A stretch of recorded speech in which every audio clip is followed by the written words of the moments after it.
ትሁት ቁጭ በይ። የተፈጠረውን ነገር ቀስ ብለሽ አስረጅኝ። አባዬን ለመግደል የሞከረው ማን ነው? ንገሪኛ። የኔ ጠላት ነው። እኔን ለማጥመድ ሲል ነው እናንተ ላይ ችግር እየፈጠረ ያለው። ማታ ይላኩልሽን ማስጠንቀቂያ አየሽ ወይ ሲለኝ አንተ ላይ ያደረገው ነገር እንደሆነ አወኩኝ። ይቅርታ አባዬ፣ በእኔ ምክንያት አስጠቃሁክ። ታዲያ ያን ደብዳቤ ጻፍሽው ለዛ ነው? አዎ አባዬ፣ ልጁን እዚህ ሳየው እናንተ ላይ ራሱ ችግር እንደሚፈጠር አውቄ ነበር። እሱ እኮ ቤተሰቦቼን ሲያሰቃይ የኖረ ሰው ነው።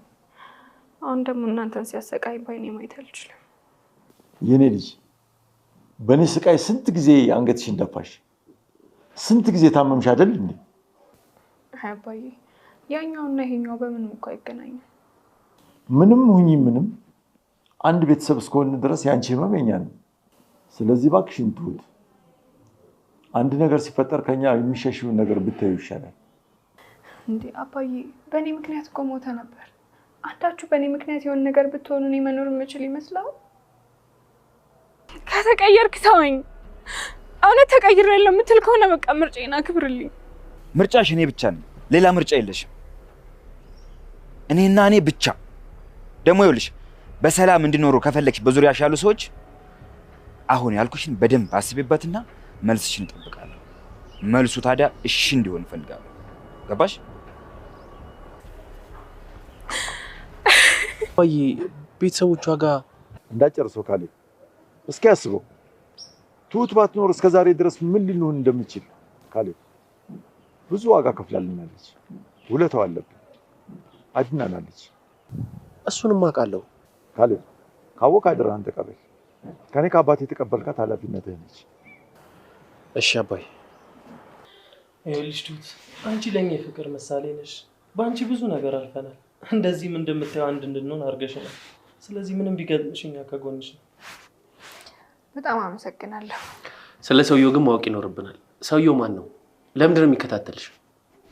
ቲና ሻይ ሰርታ ለሁላቸውም መረዛ ልትሰጣቸው ስትል፣ ነገር ግን ዳኒ እየተጠራጠራት ስለነበረ እኔ ይሄንን ሻይ አልጠጣም፣ በመጀመሪያ አንቺ የሁላችንንም መቅመስ አለብሽ በማለት ሲላት፣ ካሊብ እንዴት ብሎ ሲል፣ አባባም አዎ ዳኒ ትክክል ነህ፣ ይሄ ሻይ እንዴት ሰርተሽ ልታመጪ ቻልሽ?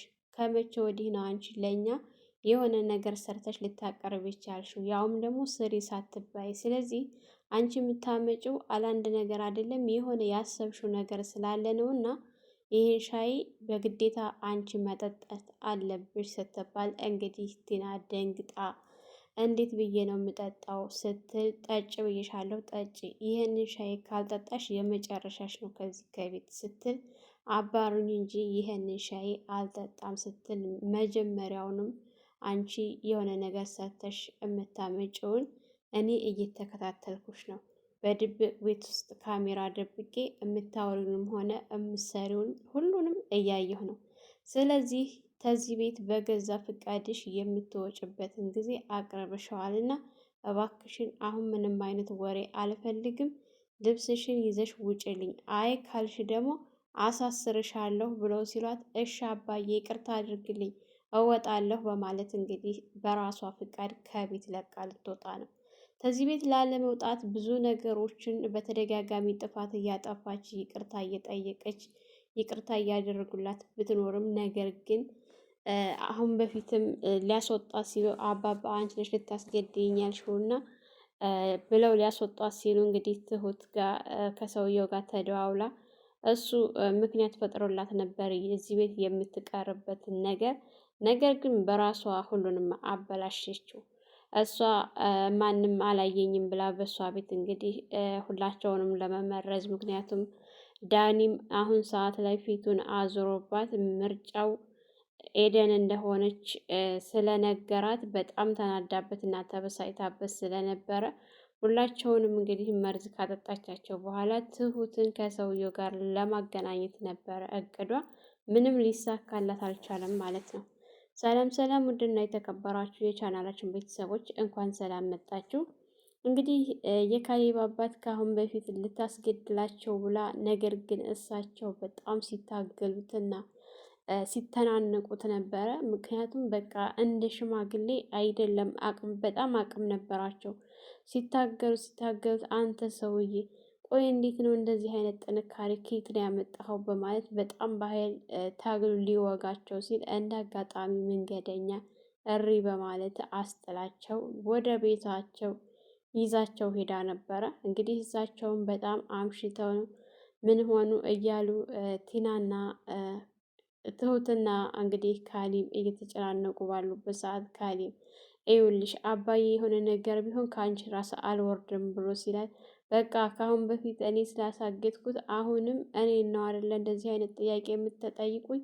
ቆይ መቼ ነው የምታምኑኝ? እኔ መቼ ነው የምታመነው? በማለት እንድትታመን ራሷን አድርጋ ነበር። አባባም ሲመጡ ደግሞ የመጀመሪያቸው እሷን ነበር። ቆይ አንቺ መቼ ነው ልብ የሚኖርሽ? መቼ ነው ከጥፋትሽ የምትማሪው?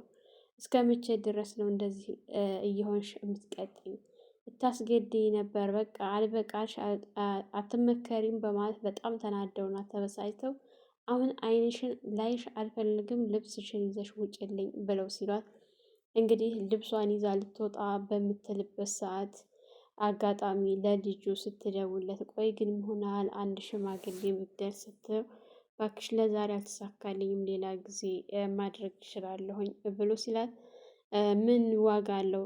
አሁን እኮ ልባረር ነው፣ ከቤት ልወጣ ነው እንዴ? ለምን ምክንያት አትፈጥሪም?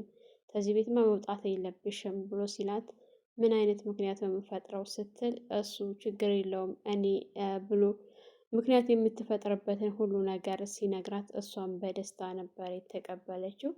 እንግዲህ ትሁት ገና ለገናው ያችን ቀን አድናኛለች በማለት አሁን ሰዓት ላይ መጠራጠሯንም ትታት ለስለስ ብላላታለች እና እሷ ጋር ሄዳ እያወራቻት እንግዲህ አብሽሪ ምናምን እያለቻት እያለቃቀሰች ባለችበት ሰዓት ትሁት ስልክ ሲደወልላት ስልኩን ስታነሳው አዲስ ስልክ ስለሆነ ማን ነው በማለት ስታነሳው በድምፁ ስታውቀው በጣም ደንግጣ ስልኩን ዘግታው መሆነች ነው ትሁት የፊትሽ ደነገጥሽሳ?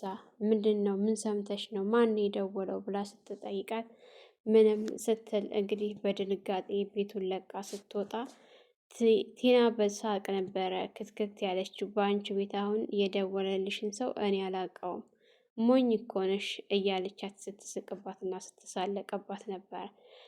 እንግዲህ ወደ ኪችን ከሄደች በኋላ ቆይ አሁን በእኔ የምልሽን ነገር ተስማሚያለሽ አትስማሚም? እስከ መቼ ድረስ ነው ተደብቀሽ? እስከ መቼ ነው በዚህ ድብብቆሽ የምትኖሪው? ይልቅስ በሰላም መኖር የምትፈልጊ ከሆነ እንዲሁም ደግሞ በዙሪያሽ ያሉት ምንም እንዲሆኑ ካልፈለግሽ ሰውየውን እንደጀመርኩት እጨርሰዋለሁ ብሎ ሲላት በጣም ደንግጣ ነበር። ምክንያቱም አባባ በእኔ ምክንያት ነበረ ሊሞት የነበረው እኔ ነበርኩ ላስገድለው በማለት በጣም ደንግጣ ስለነበረ እንግዲህ ቲና ልብሷን ይዛ ልትሰናበታቸው ሳላ ላይ በነበረበት ሰዓት አባዬ የእሷ ጥፋት አይደለም የኔ ጥፋት ነው፣ መውጣት ካለብኝ እኔ ነኝ እያለች ሄዳ ስትለምናቸውና ስትማጠናቸው አባባ ቆይ አንቺ ምንድን ነው እንደዚህ የምታየው? ደግሞ ከመቼ ወዲህ ነው አንቺ እንዲህ አይነት ነገር? እሷ ናት ከዚህ በፊት የምታስገድለው የነበረው እና አሁንም ይህን ስራ እየሰራች ያለችው እሷ ናት በማለት እንግዲህ ካሌብም አባባም ቢውል እሷ ግን በፍጹም እሷ ምን የምታውቀው ነገር የለም፣ ይሄ ነገር በእኔ ምክንያት ነው፣ እኔ ነኝ ላስገድል ይሄ ነበረው ስትል እሷን እንዲያስቀሩላት ካደረገች በኋላ እንግዲህ ቲናም በደስታ እየተሳለቀችባት አንቺ ጅል አገኘሁሽ፣ ሞኝ ሰራሁልሽ እያለቻት ስትመለስ ልብሷን ለማስቀመጥ እየተመለሰች ባለችበት ሰዓት እንግዲህ ቁጭ በይ ብሏት ካሌብ ቁጭ ብላ እያወራችው ቆይ ለምንድን ነው አባዬ ልታስገድዩ የነበረው ብሎ ቢላትም ካሌብ እኔ አውቄና ሆን ብዬ አይደለም አባዬን ላስገድለው የነበርኩኝ አገር ቤት በነበርኩ ሰዓት በጣም የሚረብሸኝ እኔንም ሆነ ቤተሰቦችንም የሚበጠብጥና የሚረብሸኝ ሰው ነበርኩኝ። ከዛ ከሀገር ወጣሁ ብዬ ባረፍኩበት ሰዓት ደግሞ አሁንም ተከትሎ መጥቶ በጣም እየረበሸኝ ነው ብላ ስትል አሀ ያንን ደብዳቤ ጽፈሽ ልትወጪ የነበረው ለዛ ነው ብሎ ሲሏት አባባ አዎ እናንተ ምንም እንድትሆንብኝ ስላልፈለግኩኝ እናንተ ደግሞ መጠየቃችሁና ማስቀረታችሁ ስለማይቀር እናንተ በተኛችሁበት ደብዳቤ ጽፌ ለወጣ ነበር። እንዳጋጣሚ ቴናይታ እሷ ባታስቀረኝ እስካሁን ሄጄ ነበር ብላ ስትል አባባ ቆይ ትሁቴ አንቺ የሆነ ነገር በተፈጠረ ጊዜ ከዚህ ቤት ለምንድን ነው ለመውጣት የምታስቢው? ለምንድን ነው የመጣውን ነገር አብረን መጋፈጥ ያቃተን? ለምንድን ነው እኛ ቤተሰቦችሽ አይደለን እንዴ? አንቺ እኔን ከሞት አፋፍ ስንት ጊዜ ነው ያዳንሽኝ? ዛሬ ላይ እኮ አንቺ ባትኖሪ ኑሮ እኔ እኮ እዚህ ቁጭ ብዬ አልታይም ነበር። አንቺ እኮ የኔን ሞት ሞተሽልኛል፣ የኔን ስቃይ ተሰቃይተሽልኛል። እና እንዴት ነው ሳትናገሪ ዝም ብለሽ እንደ ባዳ ጥለሽ የምትወጪው? ትሁቴ እመኚኝ፣ እኔ አንቺን ለማንም አሳልፌ አልሰጥሽም። አንቺ ለእኔ ብዙ ዋጋ እንደከፈልሽ ሁሉ እኔም ለአንቺ ዋጋ እከፍላለሁኝና እባክሽን የሆነ ነገር ሲፈጠር ዝም ብለሽ ሳትናገሪ ለመውጣት አታስቢ፣ ወደፊትም ቢሆን በማለት እንግዲህ እንድትረጋጋና ለሱ ብላ መውጣት እንደሌለባት ይህንን ነገር ማስተካከል እንዳለባቸው ካሌብና አባባ ተመካክረው እሷንም እንዳትፈሪ ከዚህ በኋላ እኛ አለንልሽ በማለት እንግዲህ ሲነግሯት እሷም ያው የተወሰነ ባይሆን ደስ ብሏታል። ምክንያቱም አለንልሽ እኛ ስላሏት ማለት ነው። አንቺ ካልፈልግሽ፣ አንቺ ካልወደሽ ምንም ነገር በግድ የሚሆን ነገር የለም ለእኛ ጣዩ ብለዋት እሺ ብላ እንግዲህ ስራዋን በሚቀጥልበት ሰዓት እንግዲህ ኤደን ያለ ዳኒ መኖር አልሆነላትም። በጣም ናፍቋታል። እሱ ባለበት ሰፈር ሁሉ አትርቅም። እሱ ይቆምበት በነበረው ሰፈር ሁሉ እየተመላለሰች ትገኛለች። በጣም ተወደዋለች፣ ግን ደግሞ ትፈራለች። ምክንያቱም አሁንም ልቤን ይሰብረኛል ብላ ስለምታስብ እንግዲህ ዳኒን ስታገኘው ሰላም ሲላት እኔ እንደስከ ዛሬ ይቅርታ አድርጌልኝ እያልኩኝ ልጋተትሽ አይደለም በስ ለማየት ብቻ ነው ብሎ ስላት በቃ ይሄን ብቻ ነው የምትለኝ ስትል ቆይ ምን ልበልሽ? ምን እንድልሽ ነው የምትፈልጊው? ብላ ስትለው ምንም ከዚህ ውጭ ማለት የማትፈልግ ከሆነ ምንም የምትለው ነገር ከሌለ እሺ በቃ ስትል በጣም ከፍቷት እየሄደች ባለችበት ሰዓት እወድሻለሁ፣ አንቺ እንደምትፈልጊው አይነት ሰው እሆንልሻለሁ፣ አገባሻለሁ ብሎ ሲላት በጣም ተደስታ በደስታ ወደ እነ ካሌብ ቤት ስትሄድ እንግዲህ ትሁት በጣም ቆዝማ አንድ እቃ ይዛ በጣም ብዙ ጊዜ ቆማ ስታያት ምን ሆንሽ ብላ ስትነግራት አስደነገጥሽኝ እኮ ኤደን ስትላት እንዴ አንድ እቃ ላይ እኮ አደርሽበት ብዬ ነው። ቆይ ምን ሆነሽ ነው ስትላት ቆይ የተፈጠረውን ነገር አልሰማሽም እንዴ ስትላት እኔ አልሰማሁም ገና መምጣቴ ነው። ምን ሆነሽ ነው ትሁቴ ስትላት እንግዲህ ትሁትም የተፈጠረውን ነገር ስትነግራት በጣም ከፍቷት አልቅሳ ስታለቅስ እንግዲህ ኤደን ጋር ተቃቅፈው ስታለቅስ ነበር። አብሽሪ ትሁቴ ምንም አትሆኝ፣ እኛ እያለን ምንም ነገር አይገጥምሽም ስትላት ነበር። እንግዲህ ይሄ እየደወለ የሚረብሻት ሰው ካላገኘሁሽ ብሎ ሲላት እሷም ደፍራ እዛው ቤታቸው አካባቢ ቆሞ ስለነበረ ሄዳ አግኝተው ትሁቴ መጣሽልኝ ብሎ ሊያቅፋትና ሊሰልማት ሲል እሷ ግን በጭራሽ እንዳትነካኝ እዛሁን ነበር ያለችው። ቆይ ግን ለምንድን ነው ሀገሬን ለቅቄ የወጣሁልህ? ለምንድን ነው እየተከተልከ በየቦታው እየመጣ ሰላሜን የምትረብሸኝ? ለምንድን ነው የእኔ ደስታ የማያስደስተ? እስከ መቼ ድረስ ነው እያስለቀስከኝ የምትኖረው? ብላ ስታለቅስ ትሁቴ እመኝኝ እኔ አሁን ሙሉ በሙሉ ተቀይሬያለሁ ብሎ ሲላት ከተቀየርክ በቃ እኔን ተወኝ፣ ከኔ ህይወት ውጣልኝ ስትል እሱ ግን በጣም ተናዶና ተበሳጭቶ ትሁቴ እኔ አንቺን መተው አልችልም፣ አሁን ምንም አይነት ነገር ሳይፈጠር ተከተለሽኝ ወደ ሀገራችን እንመለስ ብሎ ሲላት እሷ ግን በጭራሽ አንተን ተከትዬ አልሄድም ስትል እንግዲያውስ ወደድሽም ጠላሽም በዙሪያሽ ያሉት ምንም ነገር እንዳይሆኑ ከፈልግሽ መልስሽን እጠብቃለሁ፣ መልስሽን ግን እሺ እንጂ እምቢ የሚለውን መስማት አልፈልግም በማለት ጥሏት ሲሄድ እሷን በጣም እያለቀሰች ነበር።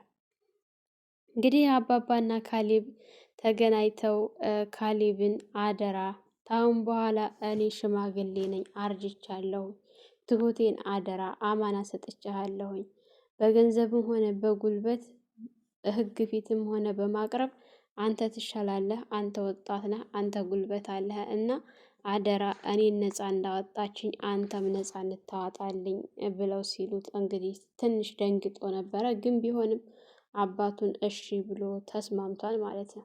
እንግዲህ ዳኒና ቲና ተገናኝተው ጥያቄው ከአሁን በፊት አብረን እንሁን የሚል ጥያቄ አቅርባለት ነበር። እሱ ግን በጭራሽ ከእሷ ጋር ላወዳድርሽም አልችልም፣ ይሄን ነገር ደግሞ አላመንኩሽም እና ከአንቺ ጋር የምሆንበት አይነት ምንም ነገር የለኝም ስላት እንግዲህ ታንስታ ነበረ ከቦታው የሄደችው።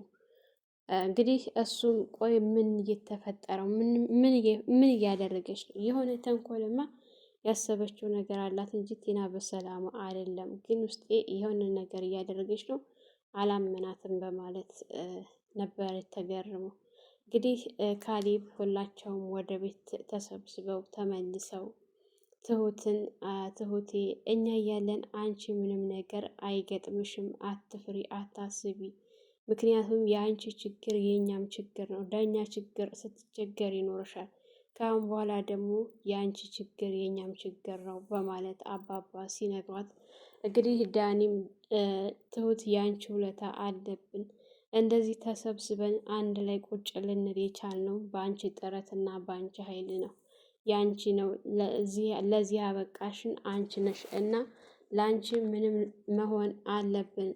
የመጣውን ነገር አብረን ተጋፍጠን አንቺ ነፃ እናወጣለን ብሎ ሲላት እንግዲህ እቺ ተንኮለኛና ክፉ የሆነች ቲና በድጋሚ ሌላ ሸር አስባ፣ ምክንያቱም ኤደንን አሸነፍሽኝ አይደለ ስትላት መጀመሪያውንም እኮ እንደማይሆንልሽ ታውቂያለሽ በማለት ዝታባ ስለሄደች በቃ ያሸነፋችሁ መስሏችሁ ነው አይደለም ምናምን እያለች እሷ አሁን በሷ ቤት ልታሸንፋቸው በመርዝ ልጨርሳቸው ነበር። ነገር ግን በጣም እያሰበችው ነገር አልሆንላትም። ይሄ ነገር ደግሞ ስለከሸፈባት በጣም ነው ደስ ያለ ማለት ነው።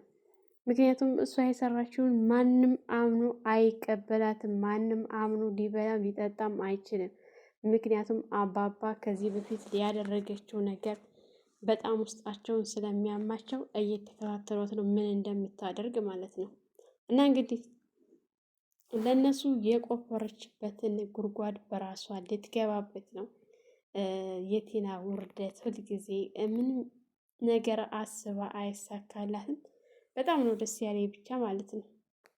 ሰላም ሰላም፣ ውድና የተከበራችሁ የቻናላችን ቤተሰቦች እንኳን ሰላም መጣችሁ። ለልጅ ሙቤ አዲስ የሆናችሁ ላይክ፣ ሸር፣ ሰብስክራይብ በማድረግ እንዲሁም የደውል ምልክቱን በማጥቆር ቤተሰብ እንድትሆኑ እያልኩኝ ለዛሬ የነበረን ይሄን ይመስል ነበረ። በሌላ ቪዲዮ ተመልሼ እስከምመጣ መልካም ቆይታ ይሁንላችሁ።